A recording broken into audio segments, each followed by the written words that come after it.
বাবুরে সাইফুল ভাই এত অহংকারী আগে জানতাম না। খাড়াইন অল্প একটু কথা শুনে কাউকে বিচার করবেন না। আসসালামু আলাইকুম এভরিওয়ান।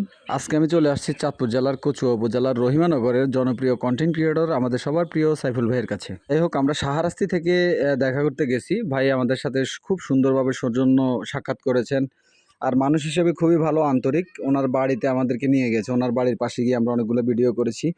তো বাড়ির ওইদিকে যাওয়ার আগে আসলে আমরা এখানে দাঁড়ায় কিছু বিষয়ে কথা বলতেছিলাম, যেহেতু ওনার সাথে আমার এটা প্রথম সাক্ষাৎ। এর আগে ওনার সাথে আমার ফোনে কথা হয়েছে, কিন্তু সরাসরি দেখা হয় নাই। তাও ভাবলাম যে ভাইয়ের সাথে একটু দেখা করে আসি। আসলে আমরা যারা কন্টেন্ট ক্রিয়েট করি, আমাদের একজন আরেকজনের সাথে ভালো একটা গুড রিলেশন থাকা অত্যন্ত জরুরি, এবং আমি মনে করি এটা উচিত। আপনারা সবাই হয়তো কম বেশি জানেন যে উনি ভালো ভালো ভিডিও তৈরি করে। ওনার ভিডিওতে মাসাল্লাহ ভালো ভিউজ হয়, আর খুবই সামাজিক, মাঝে মাঝে ফানি ভিডিও করে থাকে। আমার খুব ভালো লাগে আসলে ব্যক্তিগতভাবে। আর প্রথমে যে কথাটা বলছি যে সাইফুল ভাই অহংকারী, এই কথাটা কেন বলছি আপনাদেরকে বুঝাই বলতেছি। এই কথাটা মূলত বলছি সতর্কতার জন্য। দেখেন, আমরা অনেকেই আছে যে একজন একজনের সাথে দেখা করতে গেলে আমরা সবাই তার বদনাম করি, ঠিক আছে? মানে সারাদিন আপনাকে সে সময় দিবে, করবে, যদি একটু ভুল দেখি আমরা তাইলে তার পিছনে লেগে পড়ি। এটা আসলে ঠিক না, বুঝছেন?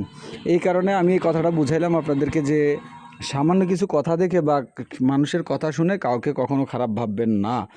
সুতরাং আমরা মানুষকে দেখে বিচার না করে আমরা মানুষের কাছে গিয়ে দেখা করব, কথা বলবো, চলাফেরা করব, তারপরে মানুষকে বিচার করার চেষ্টা করব। যাই হোক, সাইফুল ভাইয়ের সাথে আমার দিনটা ভালো ছিল। যদি ভিডিওটা ভালো লাগে আপনারা লাইক কমেন্ট শেয়ার করে পাশে থাকবেন। আসসালামু আলাইকুম।